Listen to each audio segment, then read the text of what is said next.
Buenas noches. Abra su Biblia en el libro de Primera de Juan, capítulo 1. Vamos al versículo 3. ¿Cómo está usted en esta noche, mi hermano, mi hermana? ¿Cómo va el frío? ¿Cuántos le gustan el frío? Levante su mano. A mí me encanta el frío, pero como siempre digo, como no trabajo en la calle, mejor me quedo callado. Sí, luego dice algún hermano, dice, sí, pastor, usted no trabaja construcción. Cuando se pone bien frío, ¿verdad? Bueno, vamos a continuar con la serie de los viernes, serie llamada ¿cómo? Koinonía, ¿verdad? Fíjense que una de las cosas que siempre analizo, pienso, es que el ser humano tiene deseos intrínsecos, entiende que son deseos naturales, deseos que Dios ha puesto allí. Por causa del pecado, hay muchos deseos que nosotros tenemos, pero que por el pecado lo interpretamos en otras cosas. Por ejemplo, todos sabemos que todo ser humano quiere paz, quiere amor, quiere gozo. ¿Amén? Todo ser humano. No importa que crea en Dios o no. Entonces, muchas veces por el pecado, o mayormente, traducimos eso en otras cosas y pensamos que se encuentra la respuesta de eso en otras cosas, el alcohol, las adicciones, ¿verdad? Y todo tipo de cosas que este mundo ofrece, buscando saciar ese gozo, ese amor y esa paz. Pero algo que Dios ha puesto en el corazón del ser humano como una necesidad esencial es pertenecer a una familia. Cuando usted analiza la situación de las gangas, los jóvenes, usted entrevista a los adultos de su carácter y todo tiene que ver con el origen de la necesidad de una familia funcional. Cuando venimos de una familia disfuncional, todo eso se refleja, se traduce en carácter torcido, carácter caído, amarguras, falta de perdón. Muchos se van al mundo y en rebeldía, pues le responden a ese tipo de cosas de una manera muy rebelde, valga la redundancia, y a veces no nos damos cuenta que Dios ha puesto esa necesidad de pertenecer a una familia. ¿Por qué? Porque en la familia encontramos sentido de vida, el amor, confianza, pero el pecado ha desintegrado todo eso, ha hecho un problema grandísimo donde no podemos convivir. Entonces, como parte del plan redentor de Jesucristo, es que ahora el Señor pues ha creado lo que conocemos como la familia de la fe. Y nosotros ahora estamos trabajando como cristianos en evangelizar el mundo para que también pertenezcan a esa familia que en la eternidad, en el reino de Dios, ya no va a ser disfuncional. Ya no va a haber pleitos, no va a haber traiciones, no va a haber abandono, rechazo, y vamos a estar allí con nuestro Señor. Pero mientras estamos en esta tierra, estamos trabajando para la misión de alcanzar las almas. ¿Para qué? Para que nadie se quede fuera. Amén. Vamos a hacer una oración para entrar en este tema de esta noche. Vamos a pedirle a nuestro Dios por la palabra de hoy que nos hable, que conteste, ¿verdad?, dudas en nuestro corazón. Vamos a orar. Padre, en el nombre de Jesús, gracias por tu bondad, tu misericordia, Señor. Gracias por el tiempo de la alabanza. Así como decía la última alabanza, yo quiero que mi adoración, mi ofrenda sea mi corazón para ti, Señor.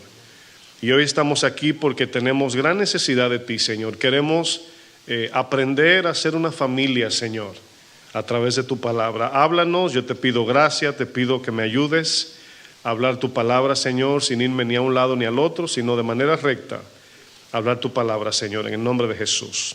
Amén. Hoy vamos a hablar ya del tema número 8 y voy a compartir el tema que se va a titular, diga conmigo, la comunión nos limpia. Diga conmigo, la comunión nos limpia. Ahora se sintió ahí, vibró la voz un poco. Primera de Juan 1, verso 3 al 4, vamos a leer. Ahora, yo quiero que usted, si escuchó, le puso atención al tema, ¿no? La comunión, ¿qué? Nos limpia. ¿Qué significa eso? Es lo que vamos a ver, porque hay un misterio ahí, ¿ok? Dice Primera de Juan 1:3, dice, lo que hemos visto y oído, dice Juan, esto anunciamos. O sea, aquí vemos que ellos vieron la vida de Jesús y escucharon las enseñanzas de Jesús, amén. Dice, para que también vosotros tengáis, ¿qué dice? Comunión con nosotros. Y dice luego, y nuestra comunión verdaderamente es con el Padre y con su Hijo Jesucristo. Y finaliza el 4 diciendo, estas cosas os escribo o escribimos para que vuestro gozo sea cumplido. Si ver ahí cómo pertenecer a una familia es una necesidad y trae gozo. Bueno, el apóstol Juan, al igual que los demás apóstoles, tomaron muy en serio las instrucciones que el Señor Jesucristo les dejó antes de ascender a su trono de gloria. Usted conoce a Mateo 28, 19, que dice, Jesús está a punto ya de ascender. Imagínese si usted dice, ¿cuál sería un mensaje para sellar con broche de oro que Jesús daría antes de irse? Y dice, por tanto, id y haced discípulos. Esa es la encomienda, ¿no? A todo el mundo, todas las naciones, bautizándolos en el nombre del Padre y del Hijo y del Espíritu Santo. Aquí habla de un acuerdo en eso que Jesús está diciendo que se debe hacer. Porque luego dicen, ¿hay que bautizar en el nombre de Jesús? O, bueno, no importa, es lo mismo, es uno, ¿no? Pero ahí dice Padre, Hijo, Espíritu Santo porque es un común acuerdo, ¿no? ¿Se acuerda la Torre de Babel? Dijo el Señor, descendamos y confundamos sus lenguas. Pero ahora en común acuerdo, dice, ahora hagan discípulos para que todos hablen una sola lengua, ¿no? Dice el verso 20, dice, enseñándoles que guarden todas las cosas que os he enseñado, os he mandado, y he aquí yo, dice Jesús, estoy con vosotros, cuando los jueves, los domingos, ¿verdad? Cuando oramos, cuando ayunamos, dice todos los días hasta el fin. Bueno, los discípulos de Jesús, hermanos, se caracterizaban porque obedecían las instrucciones de su maestro. Eso es lo que nos caracteriza como discípulos. Jesús le dio las instrucciones a los discípulos para ser más discípulos. ¿Un discípulo qué debe hacer? Más discípulos. Les dijo que fuera todo el mundo y el primer requisito que aparece aquí es el bautismo. Ese es, por ejemplo, el bautismo es como si fuera el anillo de la vida cristiana, por así decir. Bueno, ese bautizo, lo explico, consistía en un compromiso de confesión pública de fe en Jesucristo. El bautismo simbolizaba, escuche bien, la sepultura de los deseos, los pensamientos y la voluntad de la carne. O sea, en el momento que yo digo, creo en Jesús, le entrego mi vida y me bautizo, de manera simbólica estoy enterrando mi yo para que, como dijo Pablo, ya no vivo yo, ¿verdad? Vive Cristo en mí. Bueno, ya no vivimos para hacer nuestra voluntad una vez confesamos a Jesucristo. Entramos para sepultar la carne, salimos para vivir en vida nueva. Y eso es una consideración que hay que tener en mente todos los días. Bueno, el segundo requisito que Jesús les da como instrucción a sus discípulos es la doctrina de Cristo, la enseñanza del Señor. Jesús le dice a los apóstoles que fueran a todo el mundo y a todos los que creyeran en Jesús les enseñara, les dijera que guarden las enseñanzas de Cristo, de Jesús en su corazón. Bueno, todos aquellos que iban a creer debían de aprender la doctrina de Jesús, lo que conocemos como sana ¿qué? Sana doctrina. De aquí la expresión del apóstol Juan, por eso que acabamos de leer, es porque Juan dice, lo que hemos visto y oído, eso anunciamos. Bueno, ¿qué les enseñó Jesús a sus discípulos? Les enseñó sana doctrina, ¿sí o no? ¿Usted quiere sana doctrina? Bueno, yo pregunto, ¿usted cree que la sana doctrina es algo como una pastilla que nos cambiamos de iglesia de mala doctrina a sana doctrina y ya cumplimos? Bueno, ese es el primer paso, ¿verdad? Entrar en la sana enseñanza. Luego viene una demanda. El propósito de las enseñanzas de Jesús era para que tengamos comunión. Finalmente, todo lo que la Biblia nos enseña es para que al final de todo, todos terminemos en una familia, en el reino eterno de Dios y nadie quede fuera. Bueno, es por eso que vemos el texto que leímos, lo que hemos visto, dice Juan. O sea, vieron la vida de Jesús, lo que hemos oído, Jesús les enseñó.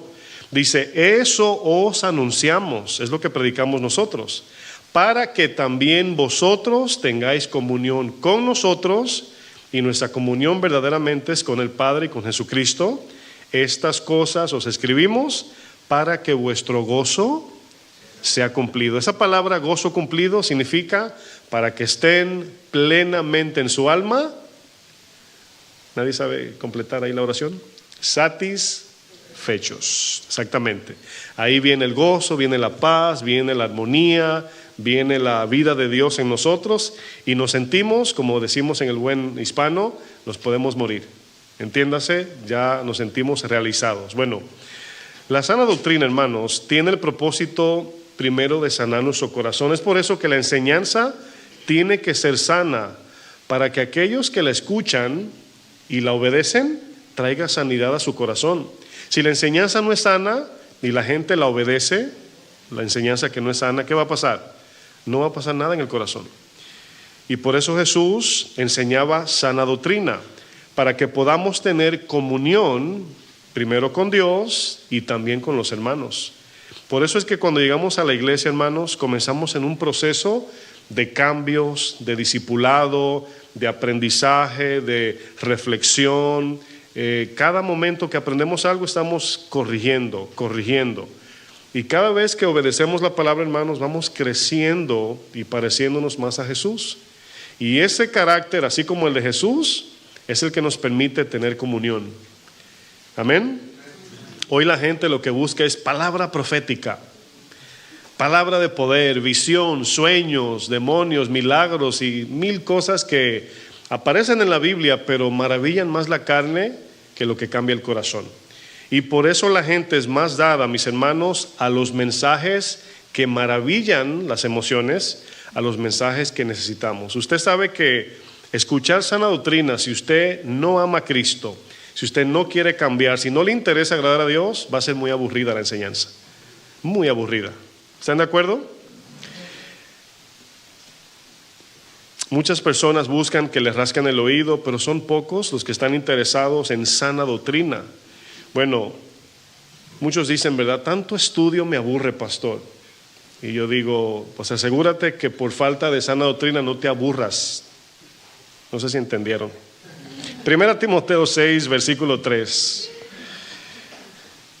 La palabra es que dice, no seas como. No lo dije yo, por si se ofende. Fíjense lo que dice 1 Timoteo 6, verso 3. Dice, si alguno enseña otra cosa y no se conforma a las sanas palabras de nuestro Señor Jesucristo y a la doctrina, fíjense, esa palabra doctrina es importantísima. ¿Por qué? Porque las doctrinas cambian el carácter.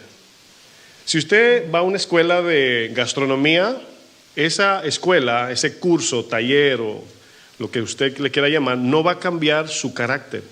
Usted va a aprender algo técnico. ¿Sí entiende la diferencia? Si usted aprende a manejar, a pintar, si usted aprende a decorar, son cosas que aprendemos, pero no son doctrinas. La doctrina va directo al corazón. Y por eso es que cuando salimos de una iglesia torcida, lo más difícil es desadoctrinar, desaprender. Es más fácil enseñar a un nuevo, por eso Jesús dijo, esos fariseos, ¿quién los hace cambiar de opinión? Mejor me busco 12 que no sepan nada y los preparo. Es más fácil. Entonces hay gente que tiene tiempo en el evangelio, tiene mucho conocimiento y se embotan. Y es más difícil sacarle la mala doctrina para que reciban la sana doctrina, es más difícil. Y como muchos aquí les he dicho, cuando vienen de otros lugares, les digo, mira, quizás tengas tiempo en el Señor y mucho conocimiento, pero comienza de cero. Es lo mejor, para que puedas crecer y aprender. Sigo leyendo el texto, dice, y no se ajusta a la doctrina que es, fíjense, conforme a la piedad, la doctrina que nos conlleva a la santidad, a la consagración, a la comunión, al servicio. O sea, cuando usted ve una película, como siempre les he dicho, cuando yo era adolescente íbamos al matiné, así se llamaba, y entrábamos a ver películas de Bruce Lee. ¿Cuántos veían películas de Bruce Lee? ¡Guata! ¿Verdad? Y salíamos del cine, los amigos, ¿cómo usted cree? Peleando, tirándonos patadas, y salíamos, ¿verdad? El que tiraba la patada en el aire, y llegaba a mi casa y tumbaba las cosas porque me quedaba eso así. Eso se me quedaba después de la película. Y cada vez que me decían Fleming, yo le tiraba una patada, o sea. Pero fíjense, los niños hoy están agresivos por eso también. Porque lo que están viendo en su dispositivo se traduce en su corazón y en su carácter. Porque sí, las enseñanzas de la televisión son para adoctrinar. Y a veces no nos damos cuenta. Bueno, cuando escuchamos alguna enseñanza, hermano, siempre pregúntese saliendo de la iglesia, ¿qué se me quedó impregnado en mi corazón y mi mente de esto que escuché hoy? ¿A qué me motiva? ¿A ser Superman o la Mujer Maravilla? ¿O a ser más humilde, mejor esposa, mejor esposo, mejor madre, mejor cristiano, más como Cristo? Así es como sabemos que la enseñanza es buena, no tanto como predica en la elocuencia del predicador, sino el sustento y la esencia del mensaje. Y por eso dice Pablo a Timoteo, o sea, el mensaje tiene que ser conformado a la piedad. Voy a explicar la palabra piedad en un momento. Verso 4 dice, el que no se ajusta a esto está envanecido, no sabe nada, dice, y delira acerca de cuestiones y contiendas de palabra, de las cuales nacen, fíjense, pleitos, blasfemias, malas sospechas. Esto rompe la comunión, ¿sí o no? Esta doctrina separa en vez de unir. Dice el verso 5, disputas necias de hombres corruptos de entendimiento y privados de la verdad, no entienden la verdad, que toman la piedad como fuente de ganancia. Ahora, antes de avanzar, esa palabrita dice privados de la verdad, significa que conocen la Biblia y no conocen la verdad. Usted agarra ese pedacito ahí, ¿ok? Conocen la Biblia y no conocen la verdad. Y usted diría, ¿cómo, pastor? Bueno, usted sabe que se puede leer la Biblia e interpretarla como uno quiera. El intérprete de Lucas 10, ¿conocía la Biblia, sí o no? ¿Tenía la verdad? No. Jesús le dijo, haz esto y vivirás. Estaba muerto espiritualmente. Entonces podemos conocer mucha Biblia sin la verdad. ¿Por qué? Porque el conocimiento de la Biblia, la palabra, llevada a la práctica, es lo que lo hace verdad en nosotros. Si usted ve una noticia o usted ve algo, no una experiencia por televisión, no sé si usted ha visto cuando se suben las personas a tirarse de un bungee jumping, de una soga de un puente, y lo amarran y lo van echando así para cortarle la soguita. Ayer veía yo uno y comienzan a cortar, y usted se asusta por el YouTube. Y dice, ay Dios mío, si fuera yo me muero. ¿Cuántos han visto ese video? Pero ¿cuántos han hecho eso? Levante su mano. Yo conozco algunos, no aquí, pero nadie. Usted no entiende la experiencia real porque usted no lo ha hecho, usted lo vio. Y usted se imagina que da miedo. Pero muchos lo han hecho y dice luego, yo pensé que iba a ser más esto. O casi me muero o me desmayé, no sé. Porque las experiencias son diferentes. Entonces es muy diferente conocer algo teóricamente y en la práctica. Y por eso dice, estos están privados de la verdad, toman la piedad como fuente de ganancia. Apártate de los tales, dice Pablo, pero gran ganancia es la piedad, acompañada de conformidad. Palabrita que a muchos no les gusta. Piedad, hermanos, esa palabrita es la respuesta interna de las cosas que el Espíritu Santo produce por medio de la palabra de Dios. Es decir, piedad es un estilo de vida de reverencia y devoción a Dios. ¿Cómo sabemos cuando es sana doctrina? Pregunto. Toda enseñanza que nos impulse a ser más como Cristo, ¿qué es? Sana doctrina. Toda enseñanza que nos motive a la paz y a la comunión entre hermanos en Cristo, ¿qué es? Sana doctrina. Toda enseñanza que nos haga menguar y exaltar a Dios, ¿qué es? Sana doctrina, hermanos. Así es como se discierne.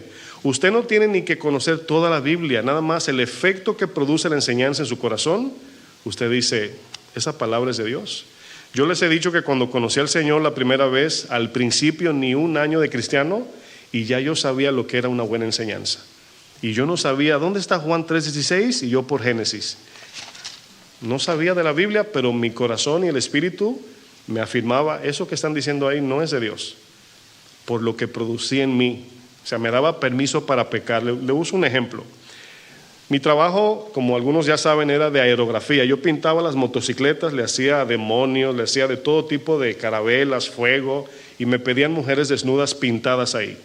Es importante lo que estoy diciendo. Y cuando yo le pregunté a uno de mis pastores que si estaba bien yo como cristiano seguir haciendo eso, me dice, bueno, Dios te dio ese don, adelante.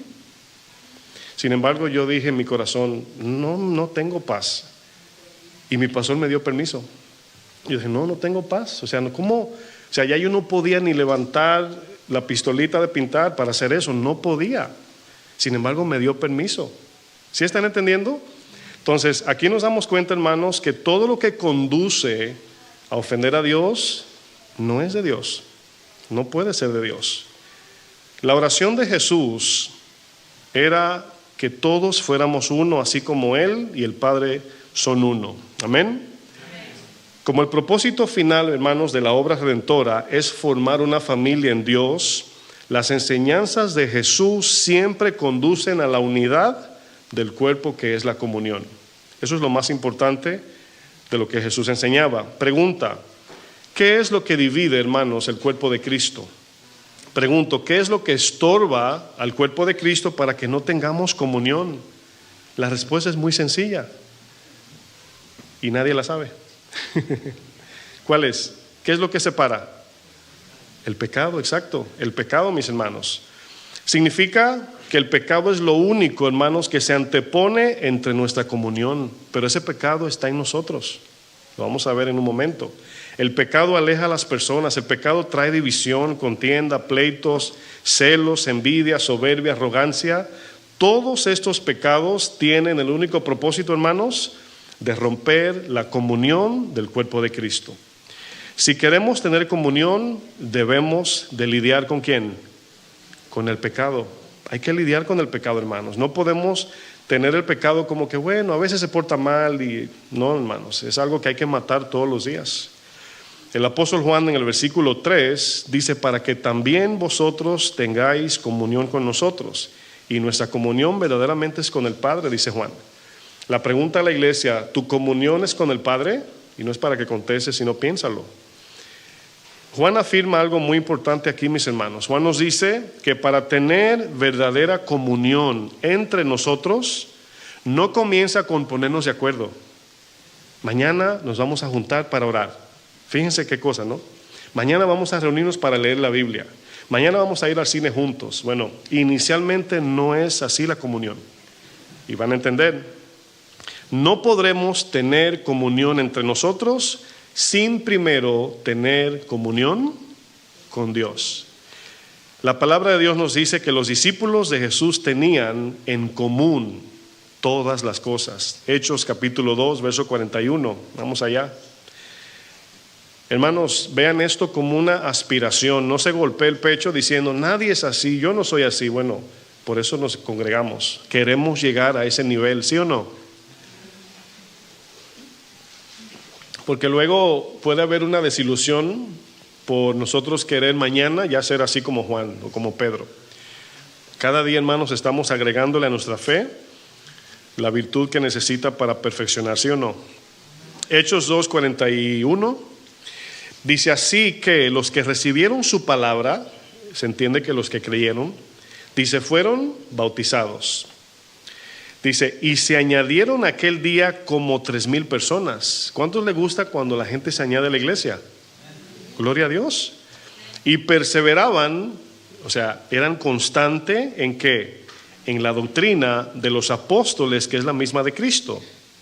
Dice, en la comunión unos con otros, en el partimiento del pan y en las oraciones, y sobrevino temor a toda persona. Ese temor es bueno.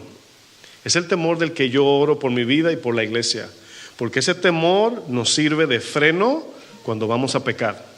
Es un buen temor.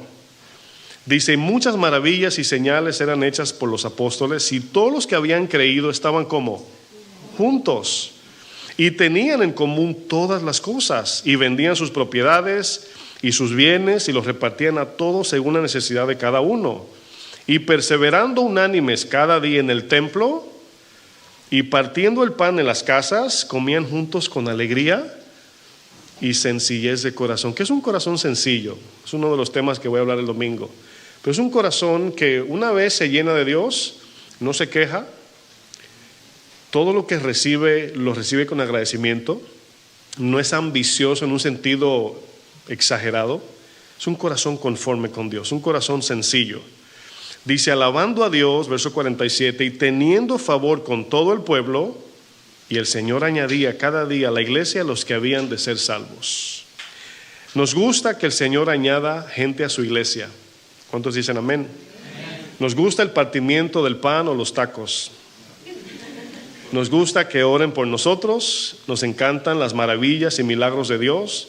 Nos gusta que los hermanos sean generosos con nosotros, pero tenemos un problema, que eso no sucede de ambas partes. A veces es uno, consumimos al hermanito generoso y nada más de este lado. Es una vía a la calle. Y sabemos que la relación es bilateral. Yo te sirvo, tú me sirves, yo te doy, tú me das. Y así es como la comunión se une, se fortalece, se solidifica, ¿no? Este problema, hermanos, es que queremos todos esos beneficios. Inclusive decimos, yo no veo milagros en la iglesia. Y Dios dice, yo no veo comunión. Cantamos la alabanza a nuestra manera. Lo tuyo es mío y lo mío también.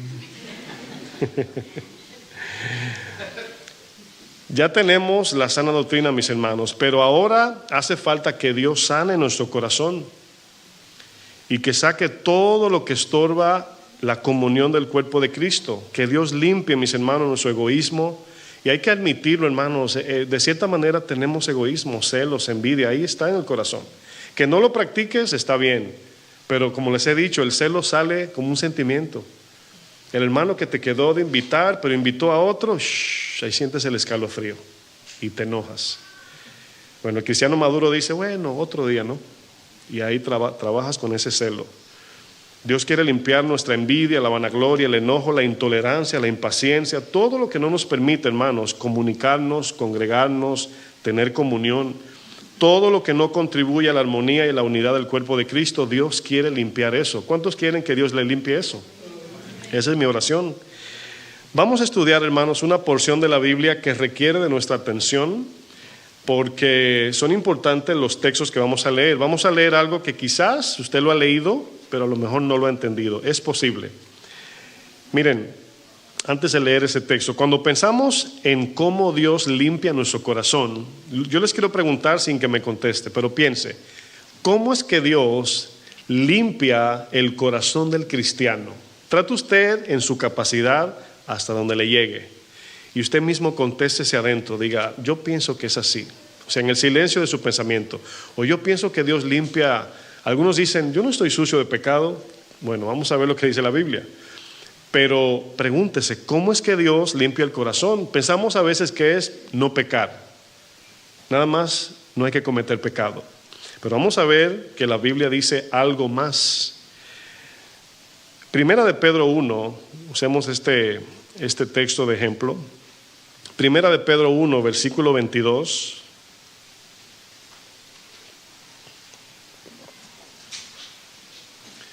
Fíjense lo que dice. Usted conoce este texto. Para mí es un texto de los favoritos porque en pocas palabras nos da como una explicación de algo práctico. Dice, habiendo purificado, se entiende que purificar es limpiar también. Dice, vuestras almas, podemos decir el corazón también, es lo mismo. Habiendo limpiado el corazón, y luego dice, por la obediencia a la verdad.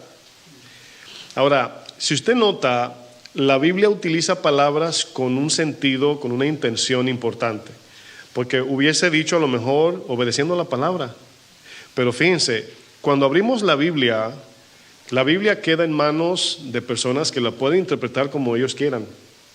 Escuche esto, yo abro la Biblia, interpreto un texto a mi manera, no va a tener el efecto de Dios, no es la verdad. ¿Cómo sabemos que es verdad? Por lo que produce cuando yo lo obedezco. ¿Cómo sabemos que el remedio es bueno? Cuando sana. Así de fácil. Entonces, cuando yo analizo algún texto que me confunde, a veces me pasa, digo, no entiendo este texto. Comienzo a usar el efecto que da cuando uno obedece ese texto en esa interpretación. O sea, así como lo entiendo, si lo pongo en práctica, ¿qué pasa? Es como decir, ok, son 2 libras de arroz y 2 libras de sal y un puñito de arroz. Pues son 2, ¿cómo se dice? Cuando alguien habla de, haz un arroz, ¿no? Son 2 libras de arroz, o mejor dicho, estoy confundido. 2 libras de sal y un puñito de arroz. No, ¿verdad? o 2 libras de arroz y un puñito de sal. Es como escucho a mi suegra y a mi esposa cuando cocinan.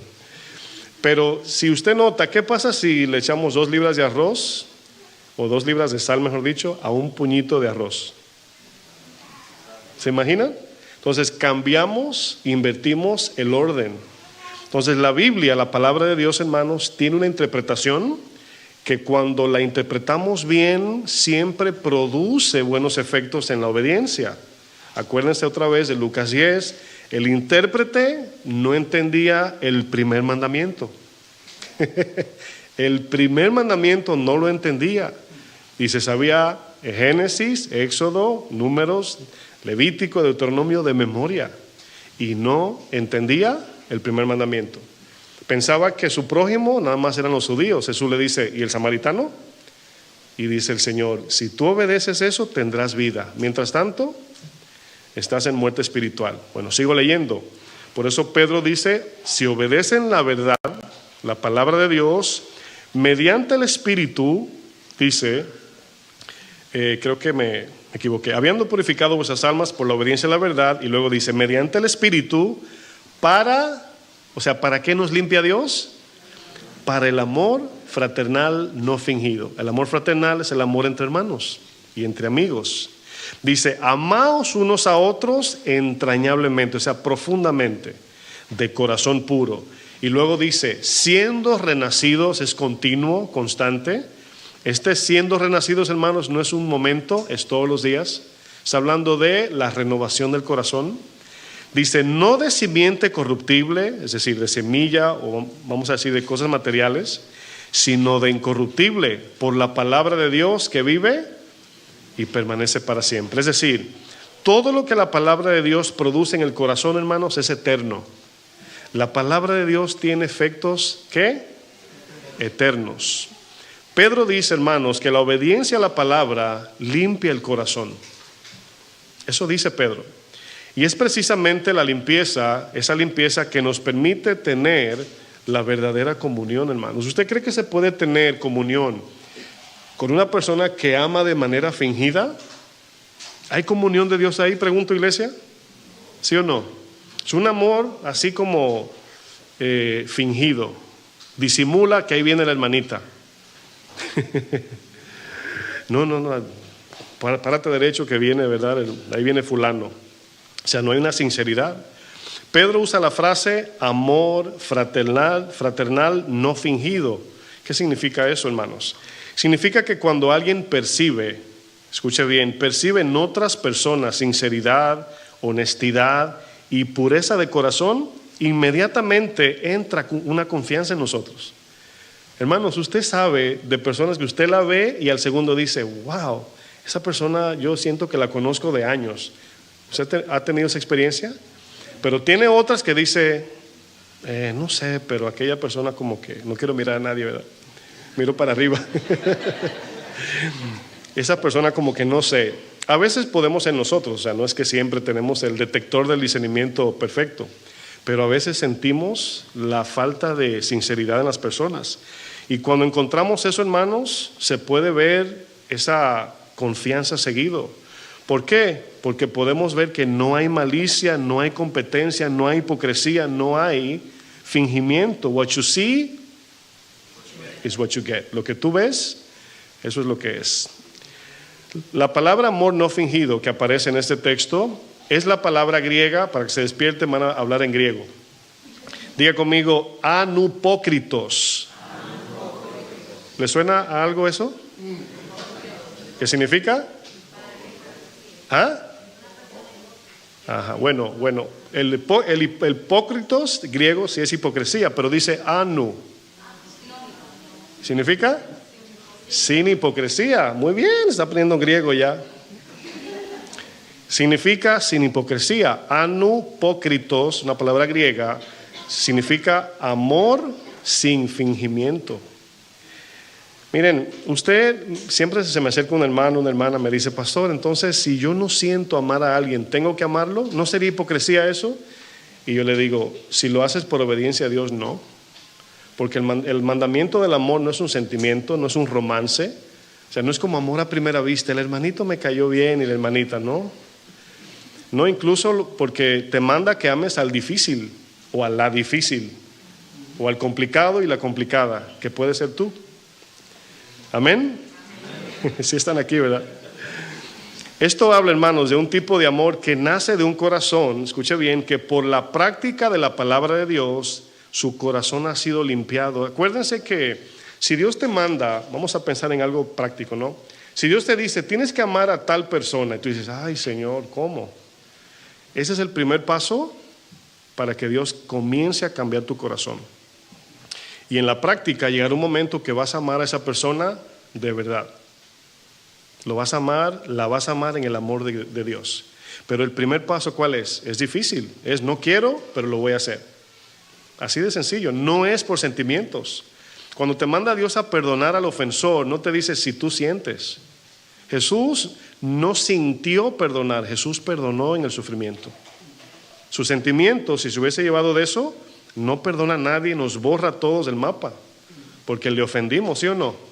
Pero no se guió por los sentimientos, no se humilló, dice el texto. O sea, lo que él quería hacer en el sentido de lo que merecía por los sentimientos, porque dolía. Usted se imagina, hermanos, para que usted entre en la película, de esos clavos así romanos con un martillo y el romano mirándote la cara, clavándote los pies, y luego Jesús dice, no le tomes en cuenta este pecado. El amor no es por sentimientos, por lo menos no el bíblico, el del mundo sí. Amén. Debemos, hermanos, abstenernos de pecado y servir a los demás. Ese es el estilo de vida. Me limpio para servir, como un vaso, lo lavo para poder usarlo, ¿sí o no?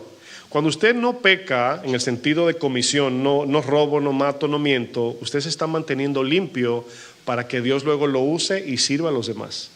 O sea, no basta con, pastor, yo no fumo, no bebo, no bailo, no robo, no miento, no, digo yo, muy bien, esa es la mitad del problema. Y luego, ¿sirves a Dios?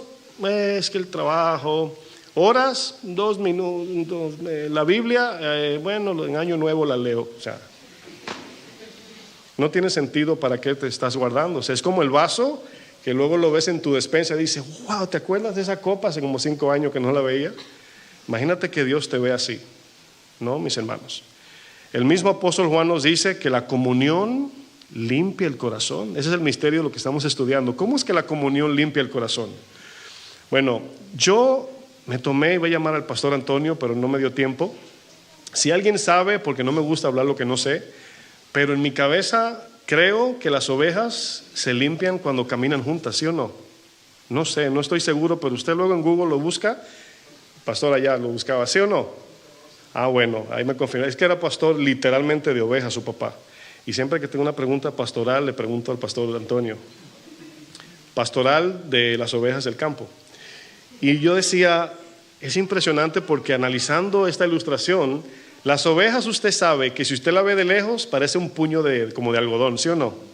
Y ahí andan juntas y se van rozando caminando. Y a mi entender yo dije, no, tienen que limpiarse porque se están rozando y están con el roce. ¿Sí están entendiendo cómo es que Dios nos limpia? En la comunión. Primera de Juan 1:5, vamos a ver lo que dice el apóstol. Primera de Juan 1:5. Aquí, acuérdense que leímos del 3 al 4, ¿ok? Vamos a leer otra vez Juan, pero más adelante porque se va a aparecer. Dice el verso 5, ¿están ahí? Dice, este es el mensaje, dice Juan, que hemos oído de él. ¿Quién es él? Jesús. Dice, y os anunciamos. ¿Entiende qué? Anunciamos lo mismo que aprendimos. Dice, Dios es luz. Es importante esa palabra. Y no hay ningunas tinieblas en él. Si decimos que tenemos comunión con él, con Dios, y andamos en tinieblas, mentimos. Usted imagínese, en un lugar súper oscuro, que usted no se ve la palma de la mano, y usted prende uno de esos flash de policía que casi mente lo deja ciego. Una vez usted prende ese flash o usted prende una luz, ya no hay tinieblas. Es imposible. O sea, no puede haber oscuridad y luz a la misma vez en un mismo lugar. ¿Por qué? Porque la luz disipa las tinieblas, así de sencillo.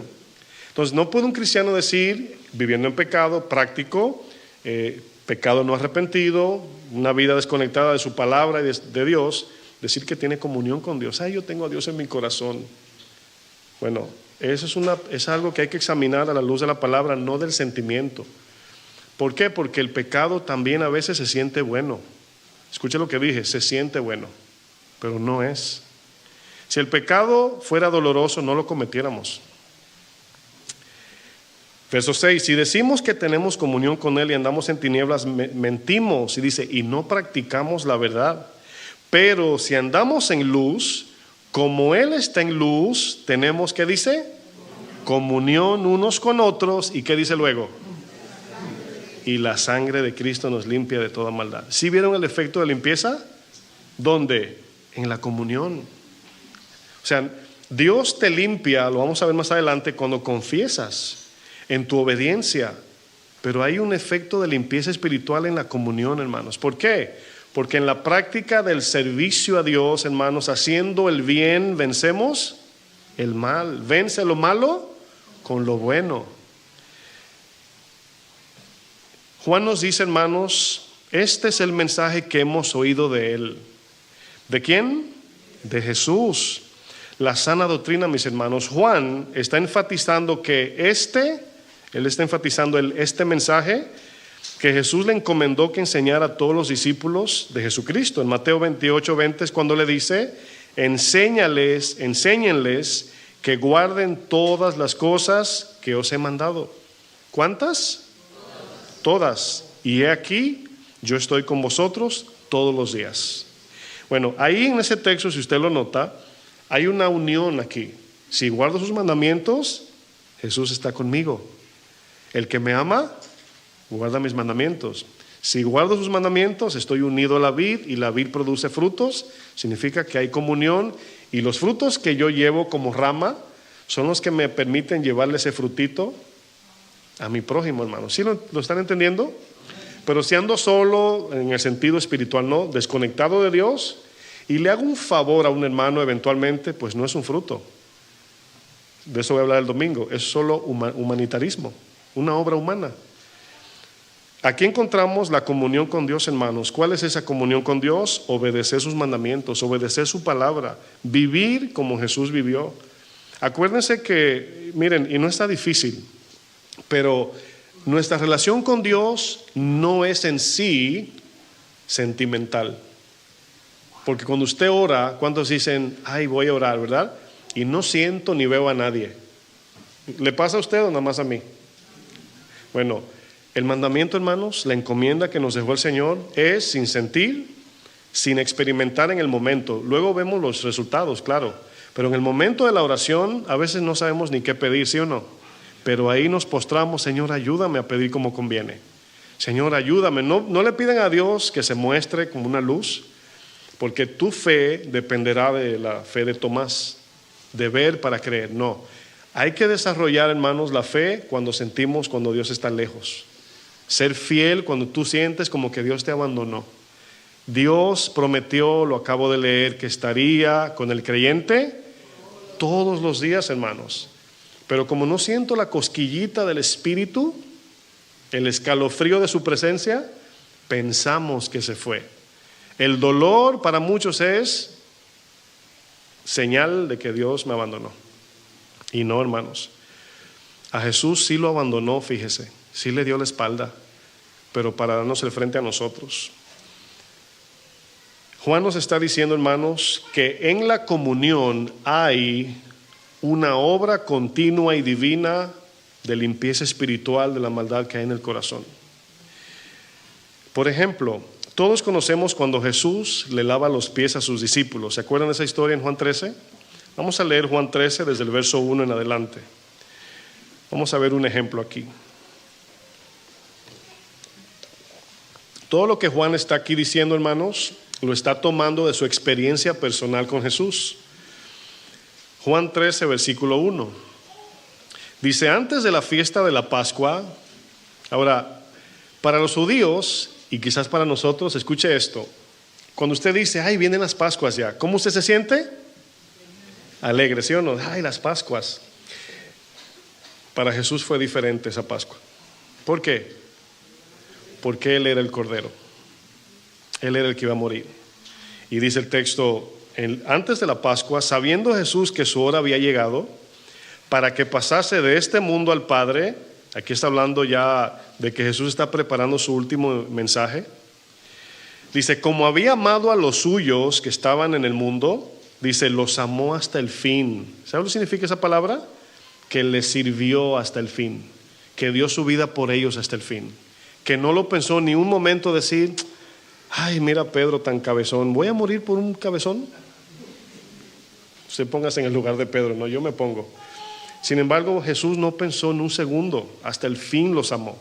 Nunca tuvo titubeo de, oye Señor, ¿estás seguro que vas a morir por esta gente? No, hermanos, no. Y por eso dice el texto, los amó hasta el fin. Verso 2, y cuando cenaban, como el diablo ya había puesto en el corazón de Judas Iscariote, dice Iscariote, hijo de Simón, que le entregase, o sea, ya se va a cumplir lo que decían los salmos. Sabiendo Jesús que el Padre le había dado todas las cosas en las manos y que había salido de él y a Dios iba, o sea, yo lo ilustro así, ¿no? Dios es uno. Dios, Espíritu, desciende y viene en carne a esta tierra. Y este Dios no se ha ido para ningún lado, es omnipresente, omnisciente, omnipotente. Pero el cuerpo de Jesús, su humanidad y divinidad, está también actuando en un lugar específico, Galilea, Belén, etcétera. Y luego Jesús, que es Dios encarnado, que entregó su vida por nosotros para ejemplificar la vida cristiana, hermanos, dice el texto, ya iba a volver a su estado de gloria, otra vez. Esa es la idea. Se lo estoy tratando de transmitir para que lo entienda.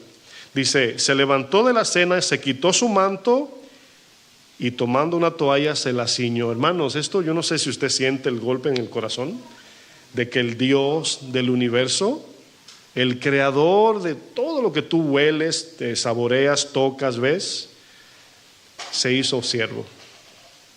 Se convirtió en un mesero, en un esclavo para servirnos a nosotros. Dice, luego puso agua en un lebrillo, no le dijo, Pedro, busca agua, tú esto, tráeme la toalla. Él lo hizo, él sirvió, todos sentados allí. Dice, y comenzó a lavar los pies de los discípulos y a enjugarlos con la toalla con que estaba ceñido. Dice el verso 6, entonces vino a Simón Pedro. Ahora usted preguntaría, ¿por qué fue con Simón primero? Porque es por orden de prioridad. ¿En qué sentido? Que si tú eres el líder, tú debes ser el más siervo de todos. ¿Sí entendieron? Si Pedro es el encargado del grupo, vamos a comenzar contigo, Pedro. Porque tú eres el que tienes que humillarte más, porque tú eres el que va a dirigir. No sé si están captando la idea. Y le dice Pedro, ¿tú me lavas los pies? Respondió Jesús en el verso 7 y le dijo, lo que yo hago, tú no lo comprendes ahora, Pedro, mas lo entenderás después. Es importante esa frase. Pedro le dijo, no me lavarás los pies jamás. Se nota que es una expresión de rebeldía, ¿no? No enojado, pero Señor, no, a mí no. O sea, tú eres el Señor. Yo te tengo que lavar los pies a ti, como Juan el Bautista dijo, yo te tengo que bautizar a ti. Dice el 8, Pedro le dijo, no me lavarás los pies jamás. Jesús le respondió, si no te lavo los pies, Pedro, no tendrás parte conmigo. Ah, Señor, así no, espérame. Le dijo Simón Pedro, Señor, no solo mis pies, sino busca el champú, el rinse, ¿verdad? Y todo. Las manos y la cabeza, dijo. Jesús le dijo, el que está lavado no necesita sino lavarse los pies, pues está todo limpio por la fe. Y vosotros limpios estáis, aunque no todos. Ahí está Judas. Esa frase, hermanos, lavarse los pies, una frase inmensa. Pregunto, ¿está Jesús aquí hablando de lavarnos los pies literalmente? La respuesta es sí y no. Escuche bien, sí y no. Si un hermano se enferma y no se puede doblar, ¿qué debemos de hacer? ¿Lavarle los pies? Ahora, esto cuando digo no es porque no es un rito para que vean que somos serviciales. O sea, vamos a lavar los pies los domingos cada fin de mes. No tiene sentido porque ni sucio está, no vivimos en el desierto. No es como que estamos en la puerta de la entrada y llegó el gentío a la iglesia y llegaron todos con los pies que hay que buscar un cuchillo. Porque así era, hermanos. O sea, métase en la película. O sea, no estamos hablando aquí de pies con uñas pintadas. No, hermanos. O sea, no es como la chinita que está, ¿verdad? Ahí. No, hermanos. No. Son pies llenos de lodo, del calor, del sucio, pisando animales muertos, quién sabe. ¿Sí? Para que tenga una idea. Esta expresión de Jesús que Pedro aún no lograba entender, hermanos, le faltaba entendimiento, tenía un misterio escondido, esto de lavar pies. Detrás de esta obediencia de lavarse los pies entre los discípulos, se escondía lo que ahora, por la revelación del Espíritu Santo, Juan nos dice: en la comunión hay limpieza del corazón. La expresión de Jesús, lavarse los pies, implicaba varias cosas. Número uno, diga conmigo, humillación. Bueno, es diferente cuando te humillan a que tú voluntariamente te humilles. Eso hay que distinguirlo, ¿no? En tiempos bíblicos, el oficio de lavar pies, hermanos, o los pies a alguien, era solo trabajo de esclavos. La palabra griega que aparece para esclavo es doulos y significa el esclavo más esclavo de lo que usted se puede imaginar. Hablo del tipo de esclavo que no eran dueños de su propia voluntad porque eran vendidos y perdían sus derechos. Jesús se puso en esa posición. Todos conocemos la historia de la mujer que derramó el frasco o el perfume sobre Jesús, ¿sí se acuerdan? Con lágrimas esta mujer enjugó los pies de Jesús usando una toalla o usando como toalla sus cabellos. Ella voluntariamente se hizo doulo, se hizo sierva. Sin embargo, Simón el fariseo, ¿qué hacía? ¿Verdad? Está en mi casa Jesús. ¿Verdad? Mira, prende la plasma y búscale ahí un jugo de naranja, o sea, presumiendo, ¿no? Y luego Jesús le dice: vine a tu casa y no me atendiste bien. Y dice el fariseo a lo mejor: ¿cómo si mi casa? O sea, te di lo mejor. Descalificado. Lavarle los pies a alguien, hermanos, era un trabajo que avergonzaba. Todavía en el día de hoy, si alguien te pregunta, ¿verdad? Se da el caso por causa de cómo la sociedad ve las cosas. O sea, no hay ningún trabajo serio y honesto que tengamos que avergonzarnos, ¿sí o no? O que debemos de avergonzarnos. Iglesia, pregunto, ¿sí hay uno? Si trabajamos honestamente, ¿hay algún trabajo que uno diga: ay, qué vergüenza? La vergüenza es no trabajar. La vergüenza es robar, hacerlo mal hecho, ¿sí o no? Sin embargo, hay trabajos cuando algunos le preguntan: ¿dónde tú trabajas? Y a veces no quieren decir porque le da vergüenza, de limpieza, de qué sé yo, cocina, ama de casa, babysitter, no sé, trabajo botando basura, tirando periódicos, no sé. Trabajos que para nosotros, al decirlo, o sea, no lo ponemos en el face como algo así de presumir. Pero luego podemos caer en el otro extremo de los súper humildes. ¿Sí conocen los súper humildes? Yo, pastor, no tengo vergüenza donde yo trabajo y lo digo con orgullo. Bueno, eso se ve que es orgulloso. Entonces tenemos dos extremos. Por vergüenza no digo dónde trabajo porque no siento que es muy halagador el trabajo.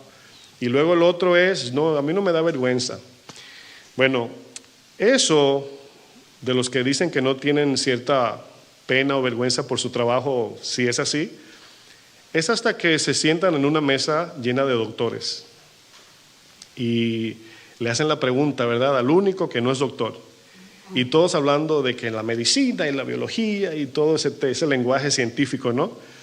Y luego le preguntan al que, ¿verdad?, bota la basura: ¿y tú qué haces? Está trajeado ahí con su mejor traje, ¿verdad?, en una boda. Y todos los doctores allí, profesionales, graduados de magna cum laude, y te preguntan a ti, ¿no?, ¿y tú qué haces?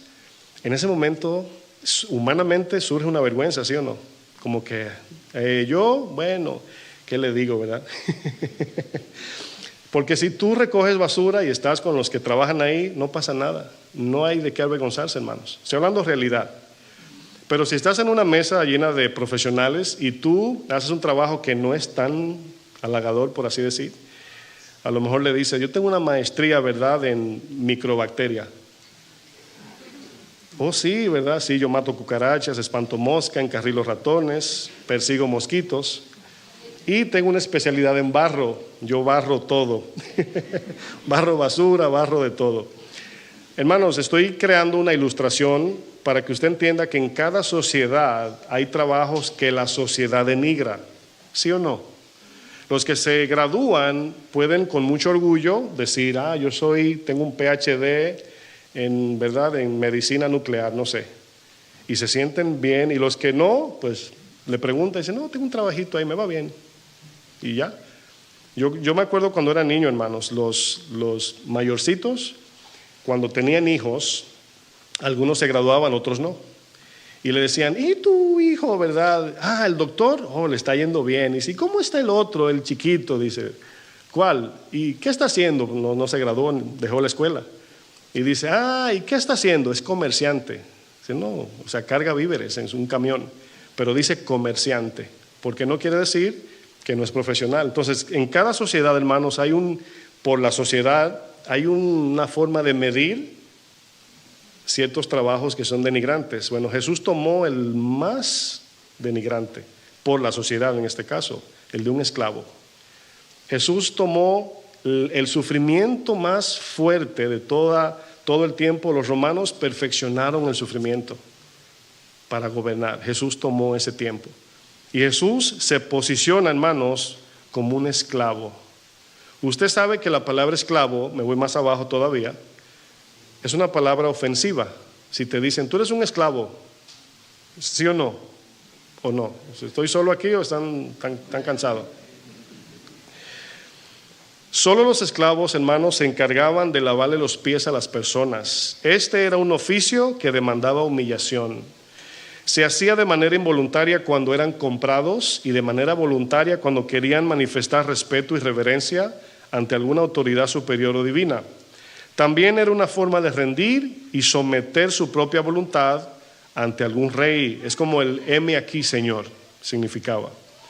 Otra de las cosas que implicaba lavarse los pies entre los discípulos de Jesús, diga conmigo, la bendición escondida. ¿Por qué le pongo la bendición escondida? Porque en la Biblia encontramos tantas bendiciones en cosas que no pensamos que es una bendición. Jesús ya les había enseñado acerca de las bienaventuranzas. En Mateo 5 Jesús les habló de la verdadera bendición. ¿Cuál es? El pobre de espíritu, los de limpio corazón, los pacificadores, los que aman la justicia de Dios.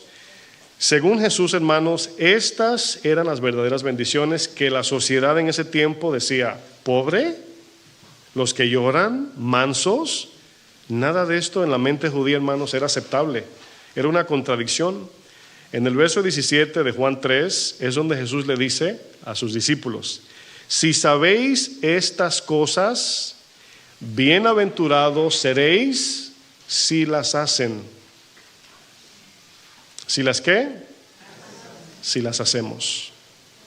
No es el conocimiento de la verdad que nos hace bienaventurados, es la obediencia de la verdad que nos hace bienaventurados. Las verdaderas bendiciones, hermanos, siempre traerán beneficios terrenales, pero sobre todo eternos, que es lo más importante. Lavar los pies entre ellos implicaría eliminar la posibilidad de competir entre ellos. Como cuando algunos estaban peleando por sentarse a la derecha y a la izquierda de Jesús, ¿sí se acuerdan? Lavarse los pies implicaba eliminar la envidia, los celos, la vanagloria. El mismo Jesús le dio la fórmula de la humildad. ¿Cuál es? El que quiere ser el grande, este va a servir al otro. Es decir, imagínate o imaginemos una competencia al mejor siervo. Pienso por un momento, a ver, ¿cómo sería esa competencia? Imagínense el que mejor lave pie, un trofeo para el mejor lavapiés. Bueno, ¿quién se pelearía, hermanos, por el último lugar? ¿Usted ha visto en algún lugar eso? Se están peleando porque los niños, ¿no? Se están peleando por el último lugar. Se están peleando porque uno dice, yo voy a recoger la basura. No, yo la voy a recoger. No, se están peleando por el primer lugar, por el juguete, cómprame a mí, el yo. Y es exactamente lo que Jesús les había enseñado a sus discípulos, que si se van a pelear, que se peleen por el último lugar. Mateo 20, versículo 20, fíjense lo que dice Jesús a sus discípulos aquí. Mateo 20, 20.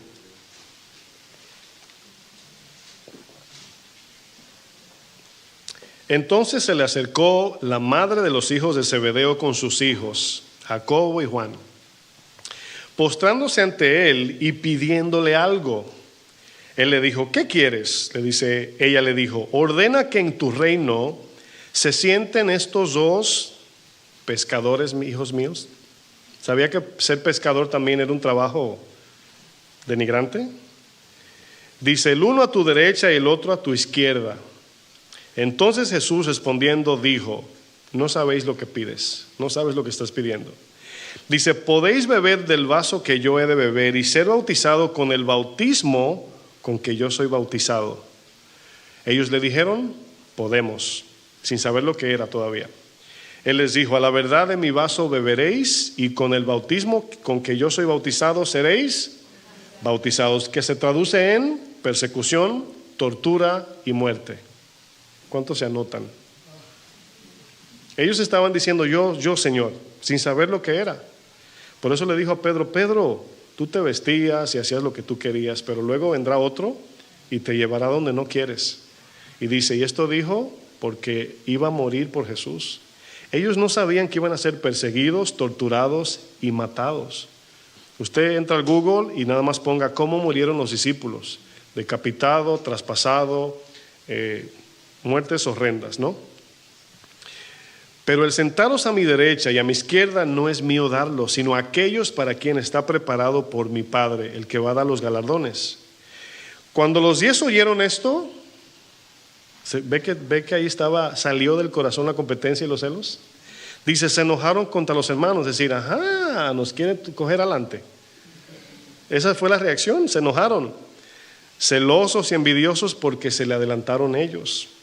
Entonces Jesús llamándolos, los ve peleándose por posición y les dice, ¿saben ustedes que los gobernantes de las naciones se enseñorean de ellas, se hacen dueños de las naciones?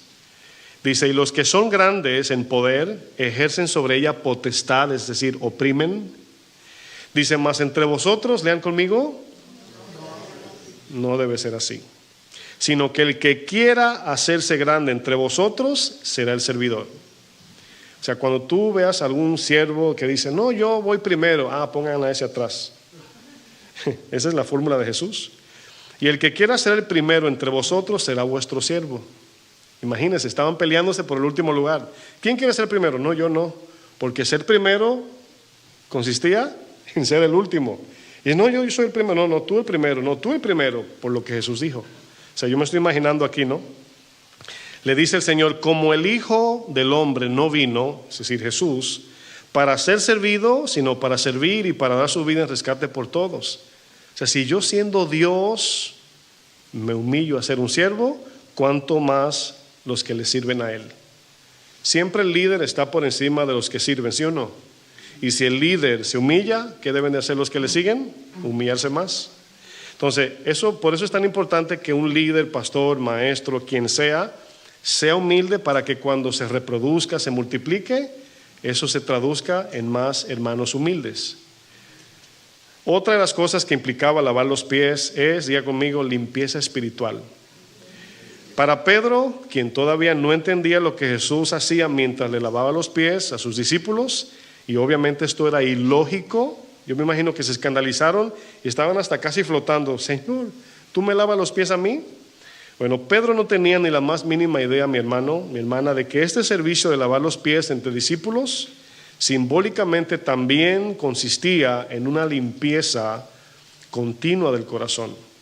Así como los que se ensucian, o como los pies de los discípulos que yo decía, ¿no? Todos los días por el polvo, el agua, los animales que pisaban. O sea, yo no sé si usted vivió en mi país. Yo vivía en los tiempos donde andábamos a veces descalzo en la calle. O sea, no, en mi caso no por pobreza, pero nos gustaba. Pero yo veía niños que eran muy pobres, vivían a unos minutos de mi casa y andaban sin camisa, en pantaloncito corto, y los pies, hermanos, parecían zapatos. O sea, los pies abiertos, así como rotos, con unas chancletas que no tenían ya ni suela. Bueno, imagínense esa ilustración de lavar pies, que no es como hoy que aparece por allí el Papa echándole 3 goticas de agua a alguien para hacer una ceremonia y wow, qué humilde. No, la humildad no es lavar pies en sí, no es el agua, no es el efecto, es nosotros servirnos unos a otros, hermanos. Ese mismo sucio que uno recoge, si nos ponemos en su lugar, ¿no? Si ellos no se lavaban los pies, hermanos, ese sucio se le iba a subir hasta el cuerpo y se iban a ensuciar completos. Si cada día no se lavaban los pies, y esto tiene una implicación con el pecado. Si cada día no te limpias, no confiesas, yo pregunto, iglesia, ¿pecamos todos los días de alguna manera, sí o no? Significa que hay que lavarse los pies, espiritualmente hablando, todos los días. Si no lo hago, hermanos, ese sucio espiritual va a llegar a tu corazón. Si alguien que vive en zonas desérticas, hermanos, no se lava los pies todos los días, esto implicaría que el sucio comenzaría a subírsele hasta el cuerpo. Le voy a leer un comentario bíblico de algo que me impactó mucho y le tiré una foto con mi teléfono y lo puse aquí. Se lo voy a leer. Dice, es un comentario acerca de 1 de Juan 1. Dice, la comunión cristiana se establece entre miembros del cuerpo de Cristo por la cabeza que es Cristo mismo. Él establece los miembros. De modo que solo puede interrumpirse cuando queda cortada entre un creyente, el Señor, a causa de pecado oculto sin confesar en su vida. Es decir, un cristiano puede interrumpir su comunión con Dios. ¿Cómo? Pecando y no arrepintiéndose, no confesarlo. Pecó y lo ocultó. ¿Se acuerdan de Acán? Se robó algo y le dice Josué, da gloria a Dios, saca lo que tienes escondido. Entonces, ningún cristiano, hermanos, que anda en luz debe tener nada escondido.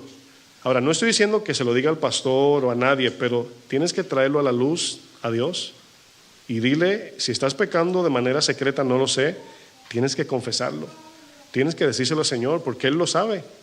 Y ese pecado que no has confesado, del cual no te has apartado, te tiene cortado de la comunión con Dios y por lo tal no va a haber comunión entre los hermanos.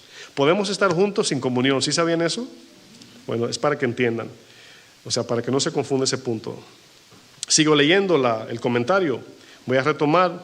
Dice, de modo que solo puede interrumpirse, estamos hablando de la comunión con Cristo, cuando queda cortada entre un creyente y el Señor a causa de pecado oculto sin confesar en su vida. De ahí que cuando un cristiano interrumpe voluntariamente la comunión con otro sin otra razón que su propio deseo, está poniendo a Cristo fuera de comunión en su vida. Es decir, antes de yo pelearme con mi hermano, primero me peleé con Cristo.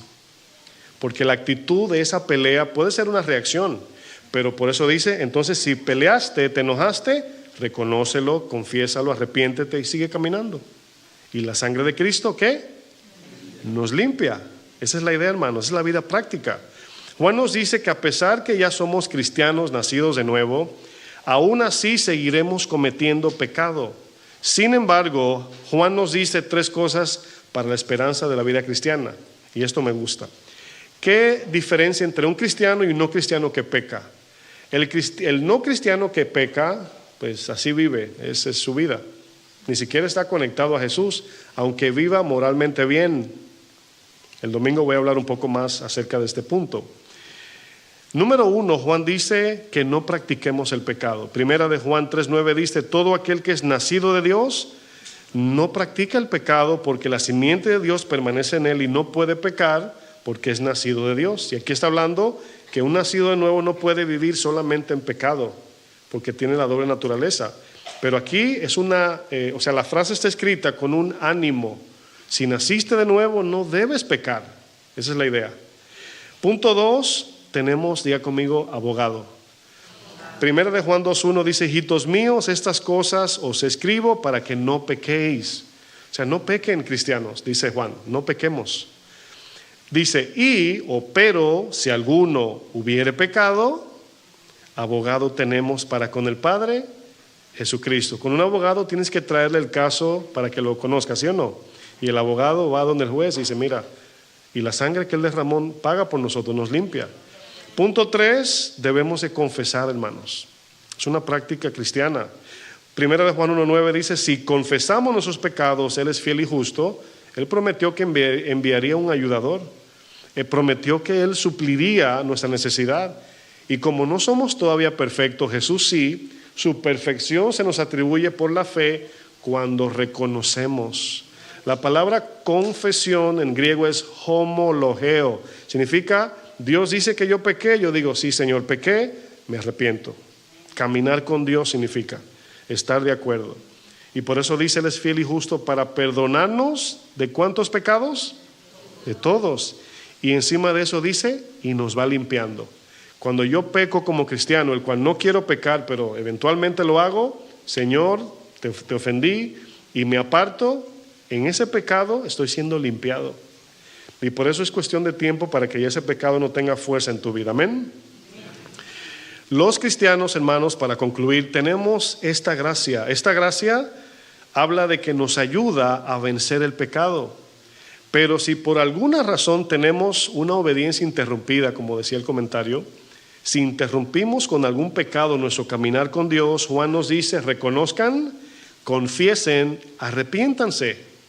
Como cuando dos hermanitos se pelean, a los cabellos, pídele perdón y ya, siguen siendo hermanos, ¿sí o no?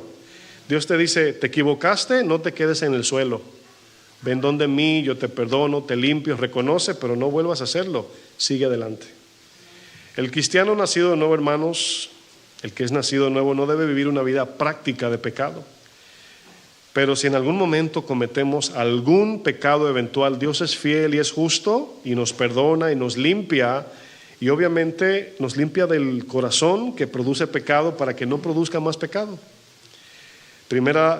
Terminando Juan 13, mejor dicho, no primera, sino Juan 13, versículo 12, fíjense cómo termina Jesús con el tema de lavarle los pies a los discípulos. Juan 13:12 dice, así que después que les hubo lavado los pies, tomó su manto, volvió a la mesa y les dijo, escuche, ¿sabéis lo que os he hecho? Humanamente dirían, sí, nos lavaste los pies. Dice, vosotros me llamáis maestro y me llaman Señor. Dice, y decís bien porque lo soy, pues si yo, el Señor y el Maestro, he lavado vuestros pies, vosotros también debéis lavaros los pies. ¿Qué dice? Los unos a los otros. Acuérdense que eso es simbólico. Dice, porque ejemplo os he dado, para que como yo os he hecho, vosotros también hagáis. De cierto os digo que el siervo no es mayor que su Señor, ni el enviado es mayor que el que le envió. Si sabéis estas cosas, bienaventurados son si las hacen. Hermanos, cuando un cristiano se ofende profundamente con otro, las ofensas son ofensas, se entiende, ¿no? Pero a veces son más fuertes porque tenemos un concepto superior. Y esa ofensa me rebajó, me bajó y no me gustó. Y se nos hace difícil perdonar por eso. Pero si entendemos que debemos estar como un siervo sirviendo a mi prójimo, y ese prójimo sin esperar que otro lo haga, porque luego dicen, no, yo le voy a lavar los pies, pero primero que me lo lave a mí. No, así no funciona, hermanos. Jesús tomó la iniciativa y nos deja el ejemplo. Dice, pues si yo el Señor y el Maestro he hecho esto, ¿cuánto más los que me siguen? La verdadera comunión comienza, hermanos, de manera, diga conmigo, vertical. Con Dios, tu vida íntima en tu casa, en tu semana, en tu intimidad con Dios, es lo que luego produce frutos que nos permiten estar en comunión. Como dije, no es ponernos de acuerdo aquí en la iglesia, no, es tu vida diaria con Dios que como resultado da frutos de comunión. Si tú amas a Dios y yo también, andamos juntos. ¿Sí están de acuerdo? Primera de Juan 6:7 dice, si decimos que tenemos comunión con Él y andamos en tinieblas, mentimos y no practicamos la verdad. Una práctica, hermanos, habla de que no hemos perfeccionado algo. ¿Sí tiene sentido? Si yo practico algo diario es para perfeccionarlo y no he llegado. Pues la vida cristiana consiste en practicar la justicia, pero en el camino me voy a equivocar. Voy a cometer pecado, aunque no quiera. Entonces ahí vemos que Dios, aunque tú peques en la práctica de la obediencia, es como el mesero que es nuevo y quiere hacerlo mejor porque necesita el trabajo y se prepara y ahí va y los nervios te lleva la bandeja y se la tira en el piso al cliente. Bueno, no quiso tirarse en los pies a propósito, su imperfección, su inexperiencia lo hizo pecar, por así decir. Pero su intención fue hacerlo bien y Dios ve eso, ¿sí o no? El verso 7 dice, pero si andamos en luz como Él está en luz, tenemos comunión unos con otros, y la sangre de Jesucristo, su Hijo, nos limpia de toda maldad. Andar en luz, mis hermanos. ¿Qué es andar en luz? Significa, hermanos, vivir primeramente conscientes de que Dios nos está mirando en todo momento. ¿Están de acuerdo con eso? Andar en luz es: no ando escondido, no tengo pensamientos con doblez en mi corazón, no estoy inventando palabras para quedar bien delante de la gente. No, mis hermanos, quien yo soy en la iglesia es el mismo que soy en la casa, en el supermercado, porque Dios me está viendo. Eso es andar en luz. Cuando peco, sé que Dios me vio y voy corriendo: Señor, yo sé que tú lo sabes todo, pero confieso que fallé, perdóname. Eso es andar en luz. O sea, aún cuando pecamos significa andar en luz, pero cuando no lo escondemos. Es por eso que Acán se robó el dinero y lo escondió.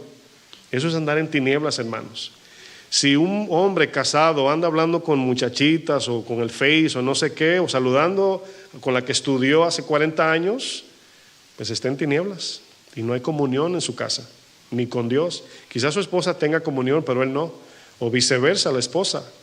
O los empleados que están haciendo trueque, como dicen en mi país, o cuando tenemos cosas ocultas, hermanos. Pero entiéndalo, si usted dice: ay, cuántas cosas tengo que arreglar, lo primero es traerla a la luz de Dios. Señor, estoy haciendo esto mal, ayúdame a corregir, ayúdame.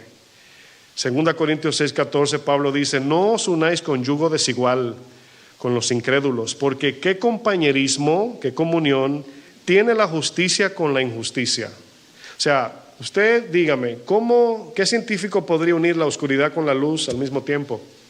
Nadie. ¿Qué comunión la luz con las tinieblas? No hay. ¿Y qué concordia Cristo con Belial? Belial es Satanás. ¿O qué parte tiene el creyente con el incrédulo? O sea, ¿de qué van a hablar? Tendría uno de los dos que someterse a un tema. O el incrédulo tiene que escucharte hablar de Jesús, o tú tienes que escucharlo a él hablando de otras cosas que no tienen nada que ver con Jesús. Y aquí está hablando de relación íntima, no es que no puedes hablar con nadie. Andar en luz, hermanos, implica evitar los pecados de comisión, lo que no debo hacer, y evitar los pecados de omisión, lo que sí debo hacer. No debo robar, mentir, adulterar, etcétera, pero sí debo servir a mi prójimo. La vida cristiana es un balance de lo que no debo hacer y lo que sí debo hacer. ¿Están captando la idea? El apóstol Juan nos dice, hermanos, si practicamos la verdad, tenemos comunión con Dios. Y el resultado de la comunión con los hermanos sale solita. Efesios 5:3, voy rápido para concluir. Dice: pero fornicación y toda inmundicia o avaricia ni aun se nombra entre vosotros. Aquí está hablando de las obras de las tinieblas que nos separan de Dios y nos llevan a no tener comunión con los hermanos. Dice: como conviene a santos, ni palabras deshonestas, ni necedades, ni truhanerías. ¿Sabe lo que es una truhanería? Chistes de doble sentido, chistes con malicia. Usar un hermano para hacerle bullying con chistes es truhanería. Es un chiste con malicia. Ahora, ¿pueden contar chistes los cristianos? Sí, siempre y cuando no sean de malicia, de sexualidad, doble sentido o de ofender a nadie. Fíjense la demanda de Dios, ¿no? Dice que no convienen, sino antes bien acciones de gracias, gratitud.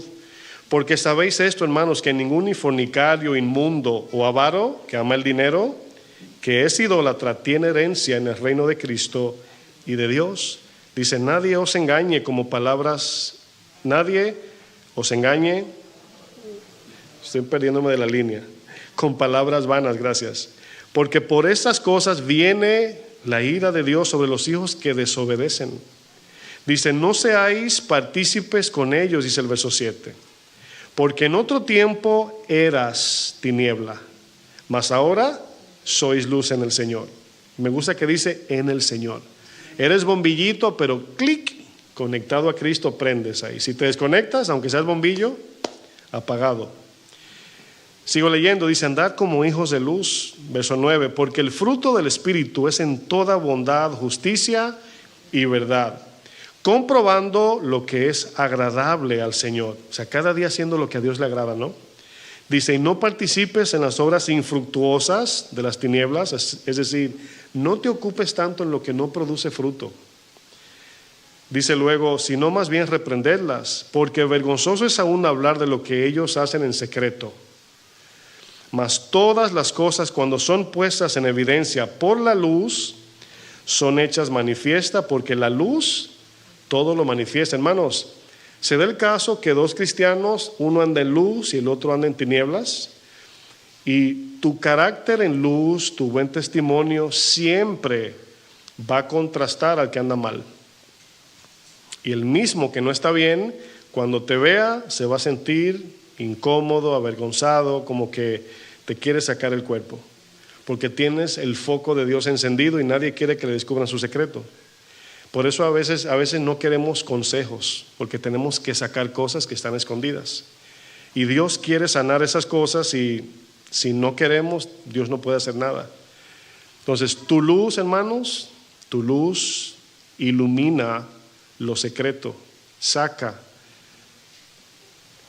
No tengo duda que muchos de nuestros pecados quizás no se han ido, no han desaparecido por nuestra falta de comunión, tanto vertical como horizontal.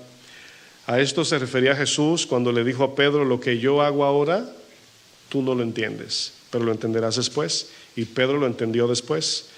El efecto espiritual que esto iba a producir, hermanos, cuando cada uno de los discípulos de Jesús se humillen para lavarse los pies, entiéndase, servirnos mutuamente. Este sentido, hermanos, lo tomó Pablo cuando dijo, consideren a los demás como superiores a ustedes, como tipo siervo, ¿no? Y más abajo dice, haya pues el mismo sentir que también hubo en Cristo.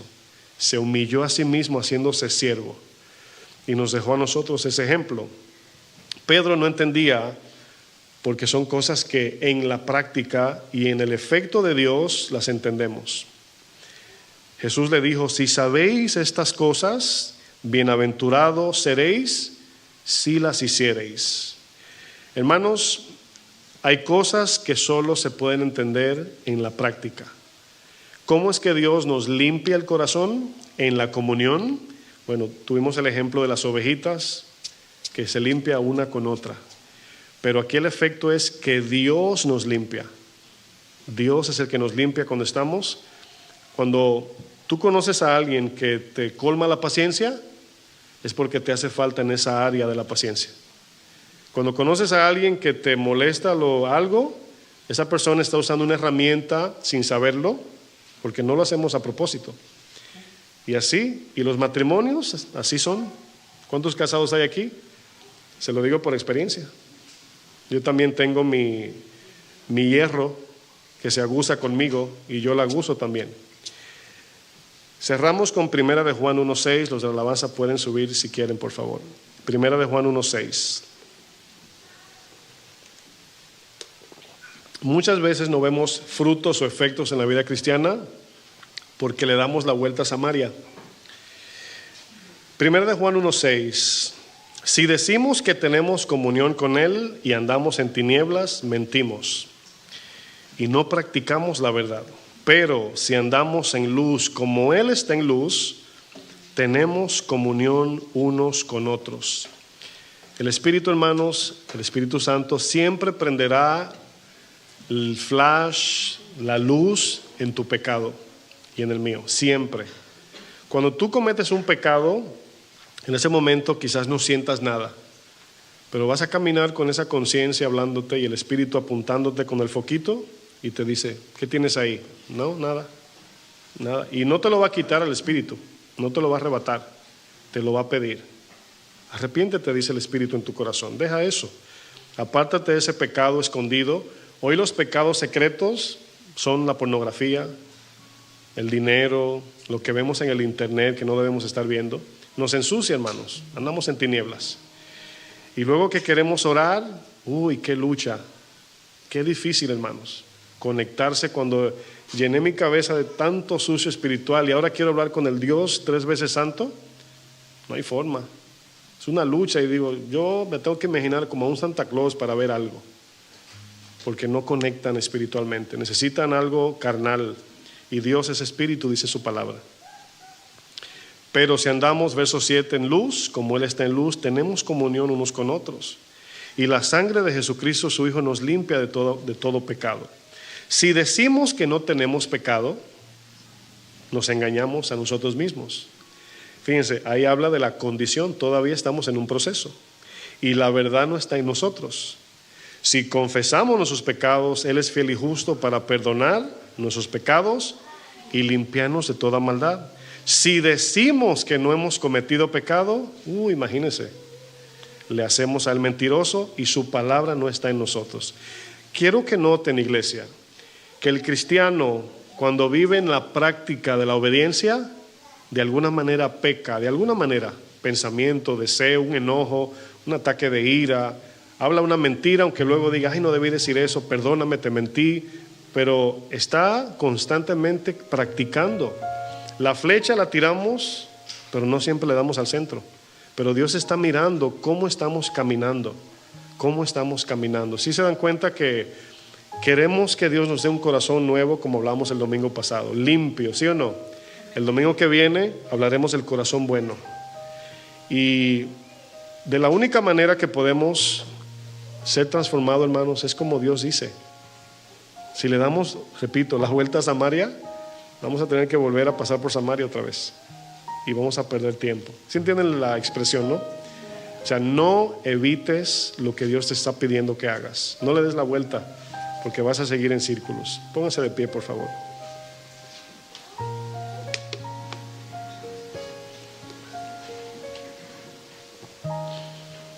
Fíjense que antes de subir a predicar, me entró una alergia que se me cerró el tráquea y no podía hablar. Y estaba allá atrás batallando y Señor, dame garganta aquí. Y casi la oración de Moisés, Señor, tú fuiste que le diste lengua al que habla y hiciste al mudo.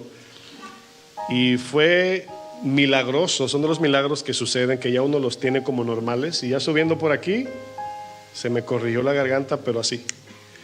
¿Por qué les comparto esto? Porque Dios cuida a su pueblo. Y yo en este caso estoy siendo un instrumento que Él está usando para que recibamos. Y Dios hará todo lo posible, hermanos, para que no nos falte la palabra. Amén. Créanme, si a Dios hace ese milagro, ya para mí es normal. A cada rato sucede. A los hermanos allá le digo, se me fue la voz, o sea, así, me fue la voz, así. Y Jesús y Antonio, Víctor me miran y dice, como quien dice, ¿qué vamos a hacer? Digo yo, tranquilo, subiendo ahí Señor ya me la da. Y eso pasa, ¿cuántas veces, hermanos, que están ahí atrás? ¿Cuántas veces pasa eso? Mucho. Pero yo lo entiendo así, Dios cuida de los suyos. Y Dios hace eso para que no nos falte su palabra.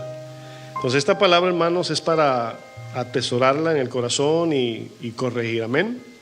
Cierren sus ojos porque quiero hacer, antes que entremos en la alabanza, quiero hacer 2 tipos de oraciones. Quiero orar para que Dios te fortalezca si estás batallando, estás luchando. Pero antes de esa oración, yo quiero orar, cierren sus ojos si pueden, no es obligatorio, pero por favor. Quiero orar si tú estás luchando con algunos pastores le llaman pecado obstinado. Un pecado que no has podido con él. Yo quiero orar por ese pecado que a lo mejor te gobierna, o a lo mejor es un pecado que estás entreteniendo en lo secreto y te está deleitando en ese pecado, el cual es un peligro muy fuerte. Pero quiero orar que Dios te dé la fortaleza. Quiero orar que Dios ponga en tu corazón asco por el pecado como Él le da, y que tú no disfrutes del pecado que ofende a Dios. Imagínese, Jesús muere por los pecados y nosotros entretenerlo, ¿qué sería? Es como si matáramos a Jesús otra vez, espiritualmente hablando, ¿no? Entonces vamos a orar con un corazón sencillo, sin que se escuche tus palabras, pero si tienes algo que traerle a la luz a Dios, díselo. Y a lo mejor no es un pecado de pornografía o de codicia, puede ser amargura, puede ser enojo, puede ser quieres ser un mejor cristiano, una mejor cristiana, y no has podido porque tienes cosas allí en tu corazón. Padre, en el nombre de Jesucristo, sabemos que tú haces milagros, Señor. Y uno de ellos que tú has prometido que harás siempre, siempre es hacernos libre de pecado, Señor. Yo quiero orar por todos los que estamos aquí, Señor, que en algún momento es posible que pequemos, pero es diferente cuando hay un pecado que está gobernando el corazón. Sabemos que la libertad, Señor, del pecado, Jesús la obtuvo en la cruz, pero hay una responsabilidad en nosotros. La obediencia a tu palabra. El Espíritu Santo nos ayuda, cambia nuestro corazón al punto que ya ese pecado no tiene control ni dominio sobre nosotros. Piensa en qué le estás fallando a Dios en esa área y dile: Señor, ayúdame aquí. Ayúdame, Señor. Quiero ser mejor cristiano, mejor cristiana, Señor. Quiero crecer y parecerme más a Jesús, y en esta área en particular estoy luchando. Estoy batallando, no he podido por años con esto, Señor, pero tú eres el Dios de milagros. Yo quiero orar también por aquellos que están luchando por su caminar cristiano, que están tratando de caminar con Dios, pero se levantan cosas, se le obstruyen el camino, vienen estorbos y la lucha es cada día. Yo te pido por una fuerza nueva, Señor, que tú levantes sus brazos espirituales y que mientras ellos te buscan en oración, que tú los llenes de una fuerza nueva espiritual para poder seguir, Señor. Tu palabra dice que tú das fuerza al cansado. Y hay momentos donde viene el cansancio espiritual, el desánimo, por alguna razón. Y algunos quisieran tirar la toalla de vez en cuando, piensan así. Yo te pido, Señor, que tú afirmes, que tú perfecciones, fortalezcas, establezca a cada uno de los que estamos aquí, Señor. La palabra dice que si alguno piensa que está firme, mire que no caiga. Y sabemos, no queremos pensar que estamos firmes, queremos confiar en ti. No queremos hacernos la idea de que tenemos la capacidad sin tu ayuda, Señor, porque no la tenemos. Somos vulnerables, somos débiles, fallamos, cometemos errores, Señor. Pero tú siempre dispuesto a perdonar y ayudarnos, para que no nos quedemos a mitad de camino, Señor, para que lleguemos hasta el fin de tu promesa, Señor. Ayúdanos, Señor, llénanos del poder de tu Espíritu, para que podamos continuar esta carrera y terminarla como todos los que llegaron en Hebreos 11, que son la nube de testigos que hoy nos dan testimonio de que por la fe y por la paciencia recibieron las promesas de Dios. Gracias, Señor, en el nombre de Jesús. Amén.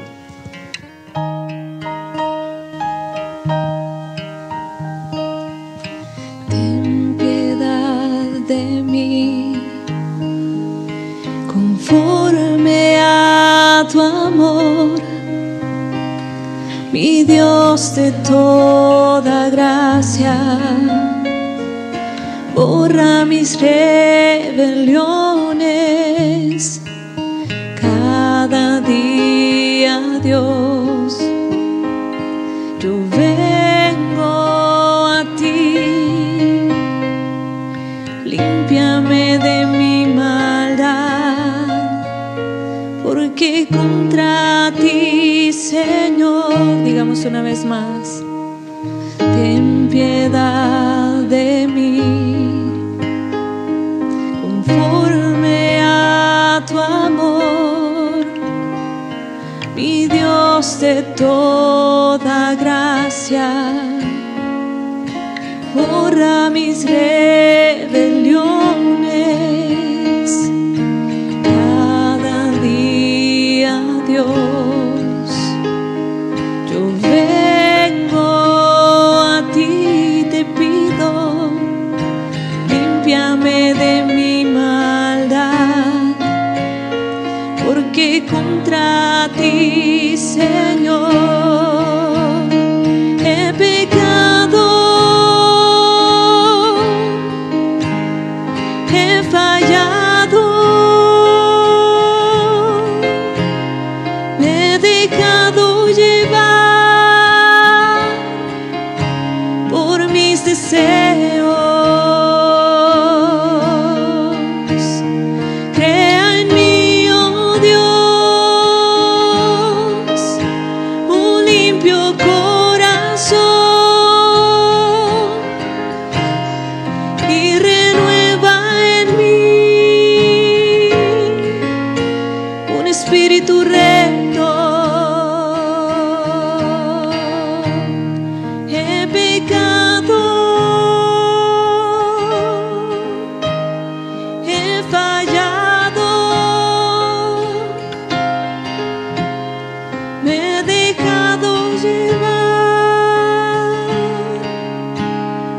mis deseos. Crea en mí, oh Dios, crea en mí, oh Dios, un limpio corazón y renueva en mí un espíritu recto. Crea en mí, oh Dios, crea en mí, oh Dios. Pídame al Señor un limpio corazón y renueva en mí un espíritu recto y renueva en mí y renueva en mí un espíritu recto. Ven, renueva, Señor, y renueva en mí un espíritu recto.